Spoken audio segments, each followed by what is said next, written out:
दुनिया की सबसे बड़ी पार्टी बीजेपी ने अपने राष्ट्रीय अध्यक्ष के रूप में उस युवा को चुना है जो न केवल युवा है बल्कि युवाओं की सोच और सकारात्मक राजनीति का सबसे बड़ा उदाहरण बनकर उतरा है। नितिन नबीन जो बीजेपी के नए राष्ट्रीय अध्यक्ष बन गए हैं, चुन लिए गए हैं। खरमास का महीना नितिन नबीन के लिए प्रोबेशन पीरियड जैसा था। आपको याद होगा कि 14 दिसंबर को उन्हें बीजेपी का राष्ट्रीय कार्यकारी अध्यक्ष बनाया गया था। हालांकि तय तो उसी वक्त हो चुका था, संकेत उसी वक्त मिलने लगे थे कि अभी सिर्फ कार्यकारी अध्यक्ष हैं, लेकिन नितिन नबीन ही राष्ट्रीय अध्यक्ष पद के लिए संगठन की पहली पसंद बन चुके हैं। और यही वजह रही कि अब 20 जनवरी से वो बीजेपी के पूर्ण रूप से राष्ट्रीय कार्यकारी के रूप में काम शुरू कर चुके हैं, पदभार ग्रहण कर चुके हैं। बीजेपी अध्यक्ष का कार्यभार उन्होंने संभाल लिया है और जब उन्होंने कार्यभार संभाला तो देखिए उनके साथ कौन कौन था। प्रधानमंत्री नरेंद्र मोदी जो उनके प्रस्तावकों की लिस्ट में भी थे और लगातार प्रधानमंत्री नरेंद्र मोदी की उपस्थिति नितिन नबीन के उत्साह को बढ़ाती रही। साथ में गृह मंत्री अमित शाह, रक्षा मंत्री राजनाथ सिंह और वरिष्ठ केंद्रीय मंत्री नितिन गडकरी जी भी आप तस्वीरों में देख सकते हैं। तो तमाम जो बड़े चेहरे थे वो हिम्मत बढ़ाते हुए और पूर्व राष्ट्रीय अध्यक्ष भी यानी जेपी नड्डा साहब भी वहां पर आप देख रहे हैं मुस्कुराते हुए और आने वाले समय के लिए उन्हें शुभकामनाएं देते हुए नजर आए हैं।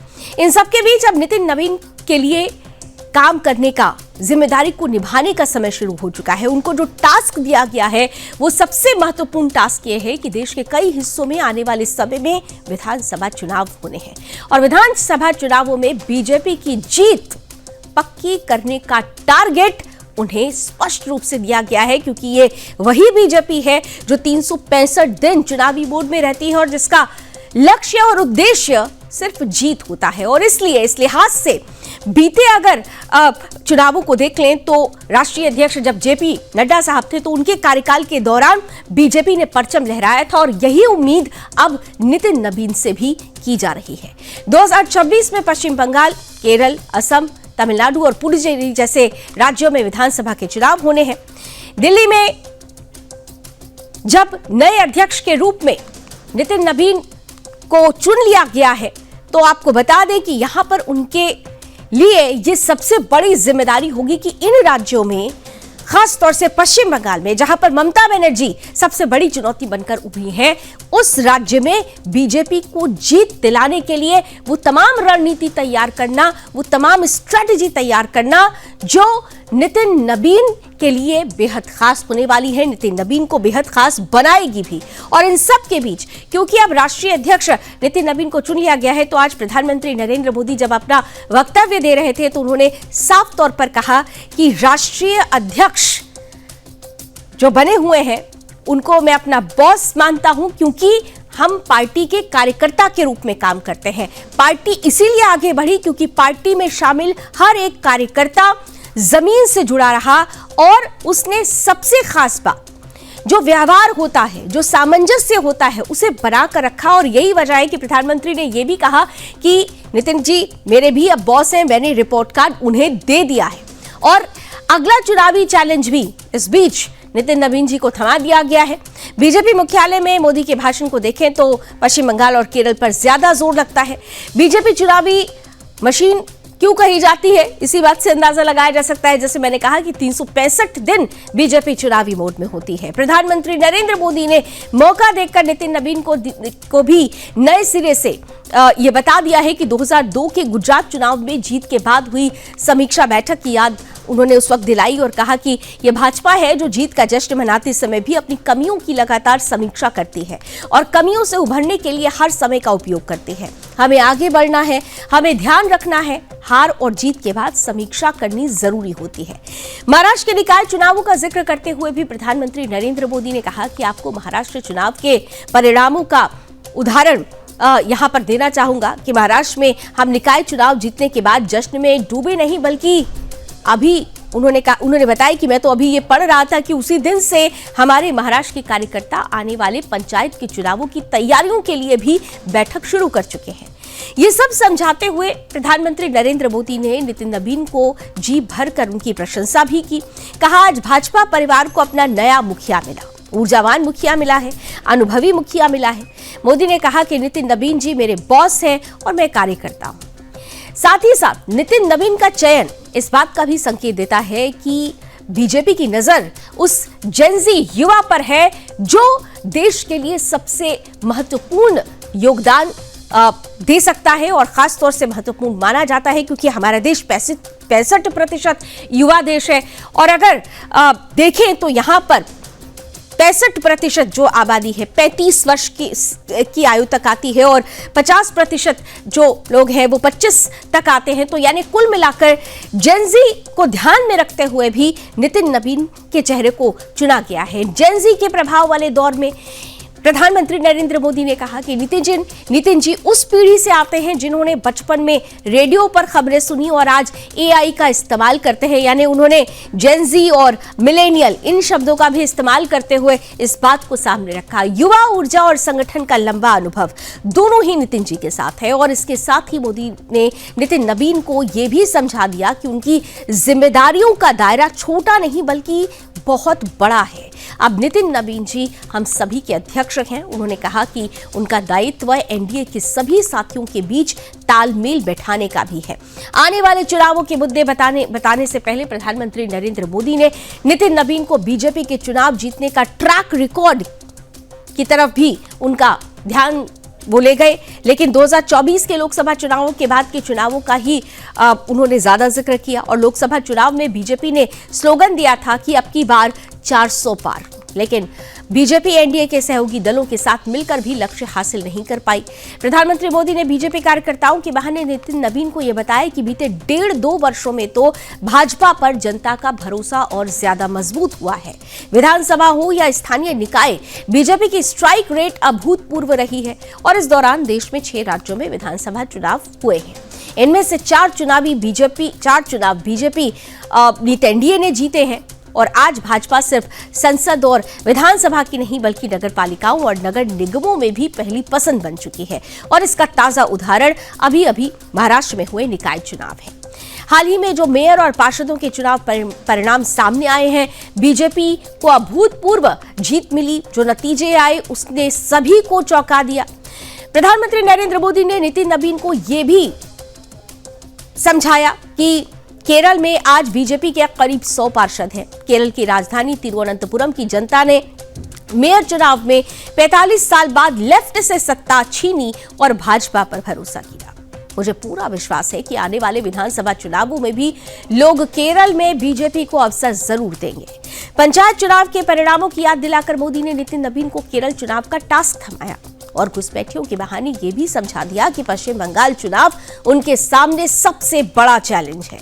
असम और पश्चिम बंगाल दोनों ही राज्यों में चुनावी राजनीति के हिसाब से बीजेपी के लिए घुसपैठियों का बड़ा मुद्दा है, जिसे चुनावों में भुनाने की तैयारी है। हाल ही में असम दौरे और उसके बाद पश्चिम बंगाल में मोदी के भाषण में घुसपैठियों के मुद्दे पर काफी जोर दिखा है। प्रधानमंत्री नरेंद्र मोदी ने नितिन नबीन से कहा कि उनको घुसपैठियों के मुद्दों पर भी खास तौर पर ध्यान देना होगा।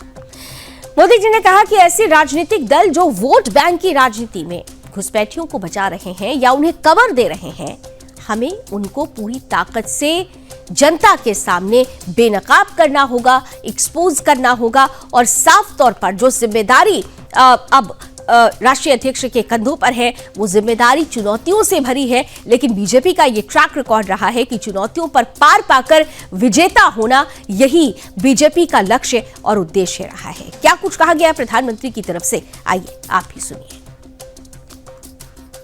भाजपा एक ऐसी पार्टी है जहां लोगों को लगता होगा कि नरेंद्र मोदी देश के प्रधानमंत्री है, तीसरी बार प्रधानमंत्री बने, 50 साल की छोटी आयु में मुख्यमंत्री बन गए, 25 साल से लगातार हेड ऑफ द गवर्नमेंट रहे हैं। ये सब अपनी जगह पे हैं, लेकिन इन सबसे भी बड़ी चीज मेरे जीवन में है, मैं भारतीय जनता पार्टी का कार्यकर्ता हूं। ये सबसे बड़ा गर्व है। और जब बात पार्टी के विषयों को आती है, तब माननीय नितिन नवीन जी, मैं एक कार्यकर्ता हूं, वे मेरे बॉस हैं। साथियों, माननीय नितिन जी के संपर्क में जो भी आया है, वो उनकी सरलता और सहजता की चर्चा जरूर करता है। बीजेपी युवा मोर्चा का दायित्व हो, अलग अलग राज्यों में प्रभारी के रूप में जिम्मेदारी हो, या फिर बिहार सरकार में काम करने का अनुभव हो, नितिन जी ने हमेशा जब जब जो जहां जो जिम्मेवारी मिली, अपने आप को उन्होंने साबित किया है। इस महत्वपूर्ण कालखंड की शुरुआत में हमारे माननीय नितिन नवीन जी बीजेपी की विरासत को आगे बढ़ाएंगे। मैं आजकल के युवाओं की भाषा में कहूं तो नितिन जी खुद भी एक प्रकार से मिलेनियल है। वो उस जनरेशन से हैं जिसने भारत में बड़े आर्थिक, सामाजिक और टेक्नोलॉजिकल परिवर्तन होते देखे हैं। वो उस जनरेशन से हैं जिसने बचपन में रेडियो से सूचनाएं पाई और आज एआई के भी एक्टिव यूजर है। नितिन जी के पास युवा ऊर्जा भी है और संगठन में कार्य का लंबा अनुभव भी है। ये हमारे दल के हर कार्यकर्ता के लिए बहुत उपयोगी होगा। इच्छा नहीं करती, क्योंकि अगर समीक्षा करेंगे, ये पतन के कारणों की ओर जाएंगे, तो फिर उसी परिवार पर सवाल उठेंगे। जिस परिवार ने कांग्रेस पर कब्जा करके रखा है और इसलिए बहाने ढूंढते रहते हैं, पतन की तरफ सही कारण ढूंढने की हिम्मत तक खो चुके हैं वो लोग। साथियों, दूसरी तरफ भाजपा है। हम हार और जीत के बाद समीक्षा करते हैं। मैं आपको फिर महाराष्ट्र चुनाव का नतीजों का उदाहरण दूंगा। महाराष्ट्र में हम निकाय चुनाव जीतने के बाद जश्न में डूबे नहीं, बल्कि मैं तो अभी पढ़ रहा था कि उसी दिन से हमारे महाराष्ट्र के कार्यकर्ता आने वाले पंचायत के चुनावों की तैयारियों के लिए बैठक शुरू कर दी थी। तो सीधे तौर पर प्रधानमंत्री नरेंद्र मोदी ने यह बता दिया कि 45 साल की पार्टी है, 45 साल का युवा राष्ट्रीय अध्यक्ष, और इस युवा राष्ट्रीय अध्यक्ष को सामने लाने का जो उद्देश्य है वो स्पष्ट है। सकारात्मक राजनीति करनी है, युवाओं को वो दिशा और दशा देनी है जिसमें राष्ट्रवाद का मॉडल छिपा हो। ये सीधे सीधे वंशवाद और परिवारवाद करने वालों के लिए एक बड़ी नजीर, एक बड़ा उदाहरण, उन्हें एक बड़ा जवाब है। और इन सब के बीच क्योंकि दिन नितिन नवीन का था और नितिन नवीन जब मंच पर आए तो उन्होंने किस तरीके से अपने ऊपर ली गई जिम्मेदारियों को सहर्ष स्वीकार करते हुए जनता का भी धन्यवाद दिया, अपने वरिष्ठों का भी धन्यवाद दिया और आगे आने वाली चुनौतियों पर कैसे पार पाना है इसका मूल मंत्र समझते हुए क्या कुछ बड़ी बातें उन्होंने कही, आप ये भी सुनिए। मैं आज के दिन माननीय प्रधानमंत्री जी के इस सबके साथ और सबके विकास के इस नारे को फलीभूत होता देख रहा हूं। हम लोगों ने लंबे समय से कुछ नारे को, भाजपा के कार्यकर्ता, हमारे जनसंकाल के कार्यकर्ता लगातार कुछ नारे को गढ़ते थे। रामलल्ला हम आएंगे, मंदिर वहीं बनाएंगे, जहां हुए बलिदान मुखर्जी वो कश्मीर हमारा है, एक देश में दो विधान, दो प्रधान, दो निशान नहीं चलेगा। साथियों, आज भाजपा के कार्यकर्ताओं ने वो कालखंड देखा जब अयोध्या का भव्य राम मंदिर का मार्ग प्रशस्त हुआ। आज जम्मू कश्मीर की जनता ने 370 धारा से मुक्ति का दौर देखा। आज सांस्कृतिक व राष्ट्रवाद की विचारें और मजबूत हो रही हैं। साथियों, मुझे याद है अब वो समय जब हम लोग आज श्रीनगर के लाल चौक पर तिरंगा लहराते देखते हैं तो गर्व की अनुभूति होती है।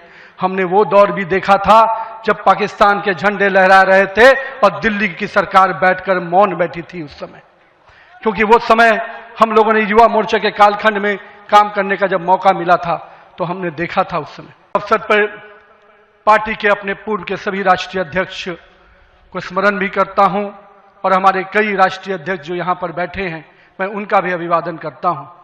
मैं देखा हूं 2006 में मैं पहली बार जब विधायक बना, उस कालखंड से लेकर किस प्रकार माननीय हमारे पूर्व के राष्ट्रीय अध्यक्ष राजनाथ सिंह जी ने पार्टी के कामों को हमेशा हर कार्यकर्ता से जुड़ने का प्रयास किया।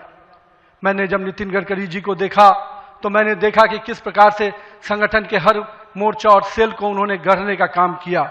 और मैंने जब गृह मंत्री जी को राष्ट्रीय अध्यक्ष के रूप में देखा तो बूथ तक के कार्यकर्ताओं की चिंता करते हुए मैंने उनको देखा।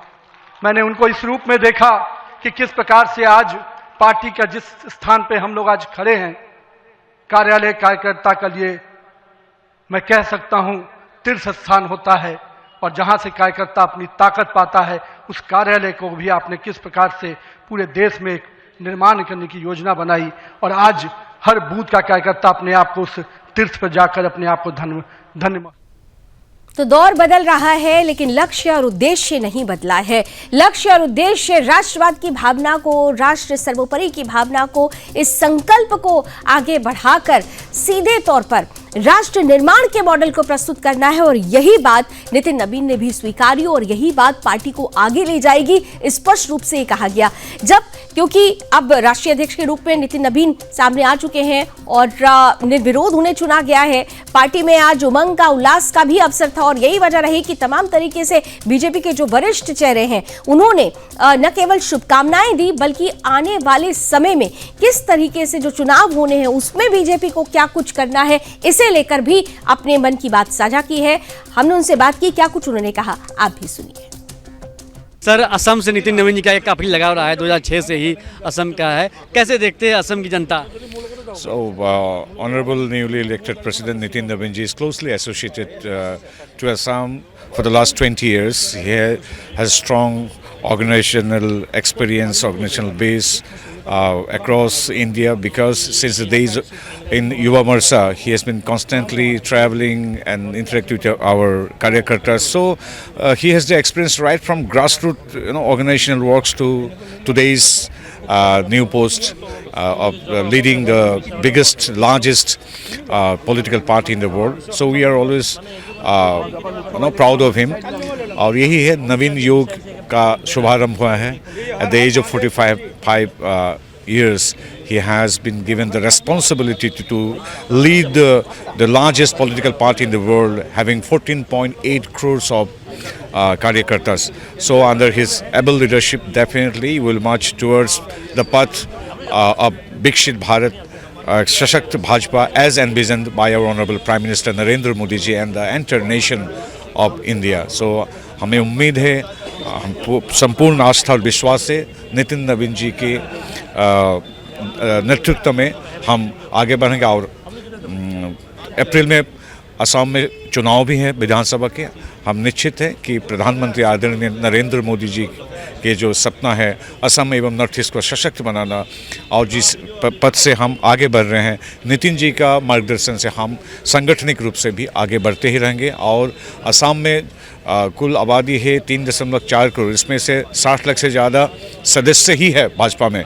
सो ये शक्ति अभी समर्पित है नितिन जी का मार्गदर्शन से आगे बढ़ने के लिए। आप पावरफुल लीडर हैं, असम के केंद्र के बड़े मंत्री हैं।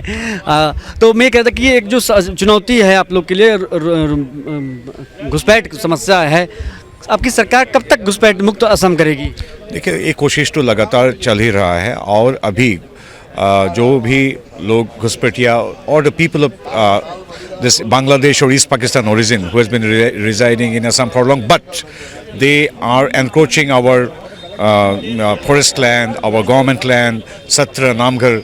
So उन लोगों को हम वहाँ से हटा encroachment मुक्त कर रहे हैं, हम उनको उच्छेद कर रहे हैं। तो इससे लगभग 1.5 लाख बीघा ज़मीन हेमंत जी का सफल नेतृत्व में अब एविक्शन किया गया है। सो ये प्रक्रिया जारी है। हाँ, ये सही है, करोड़ों का हिसाब में है घुसपैठिया जो बिलोंग करते हैं मेनली ईस्ट पाकिस्तान, वर्तमान का बांग्लादेश से।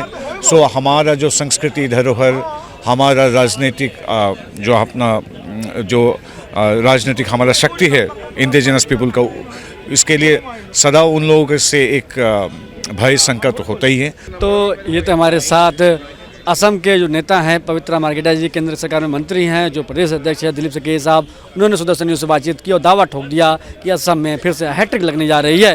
कैमरामैन जीतू के साथ सौरभ तिवारी, सुदर्शन न्यूज़, दिल्ली। नितिन नवीन को भारतीय जनता पार्टी का राष्ट्रीय अध्यक्ष नियुक्त कर दिया गया है। असम में विधानसभा चुनाव है। हम बात करते हैं असम बीजेपी के प्रदेश अध्यक्ष हैं दिलीप साहब। दिलीप जी, आप प्रदेश अध्यक्ष हैं, क्या देखते हैं नितिन नवीन प्रदेश अध्यक्ष, चुनौती असम चुनाव?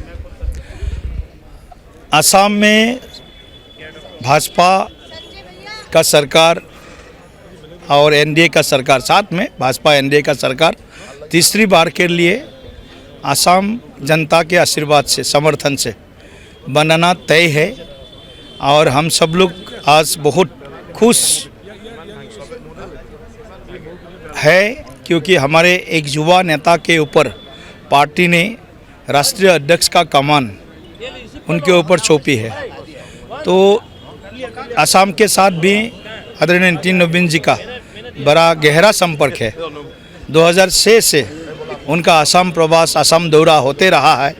असम का जो पाल्स है वो नितिन जी को बेहद, उनको मतलब जो क्या बोलते हैं ग्रास रूट में क्या चल रहा है उसके बारे में जानकारी है। तो इसीलिए असम चुनाव में आदरणीय प्रधानमंत्री जी के नेतृत्व में और नितिन नवीन जी का जो संगठनिक नेतृत्व है, उनके नेतृत्व में हम फिर से एक बार सरकार असम में लाएंगे। जिस तरह से कांग्रेस पार्टी राजनीति कर रही है असम को लेकर, उस पर क्या कहेंगे आप? कांग्रेस का तो इशूलेस है। कांग्रेस अभी कांग्रेस ने असम के ऊपर में जो अन्याय किया पिछले उनके शासनकाल में 50-55 साल जो कांग्रेस ने शासन किया है, वो शासन नहीं था, शोषण था। तो शोषण के उनका जो पाप जो हुआ था उनके कार्यकाल में, उसका प्रायश्चित वो लोग भोग रहा है और काफ़ी साल उनको प्रायश्चित करना है। तो असम में कांग्रेस को असम के मूल निवासी जो लोग हैं उन लोगों ने बहुत दूर कर दिया है। तो इसलिए भाजपा जनता के साथ खड़ा हुआ है। पिछले 10-11 साल में असम का चतुर्दिक विकास हुआ है। आज हर क्षेत्र में रोड कनेक्टिविटी हो, एयर कनेक्टिविटी हो, रेल कनेक्टिविटी हो, इंटरनेट कनेक्टिविटी हो, वाटरवेज का कनेक्टिविटी हो, आप अलग अलग इंफ्रास्ट्रक्चर हो, शिक्षा क्षेत्र में हो, युवा, महिला, SC, ST, OBC, माइनॉरिटी, सभी के लिए असम सरकार ने आदरणीय प्रधानमंत्री जी के आशीर्वाद में काम किया है और काम का दाम देने के लिए असम की जनता आतुर है। इसलिए हम लोग भी कॉन्फिडेंट है जी असम में फिर से एक बार भाजपा का नेतृत्व में एनडीए सरकार तीसरी बार के लिए हम बनाने जा रहे हैं।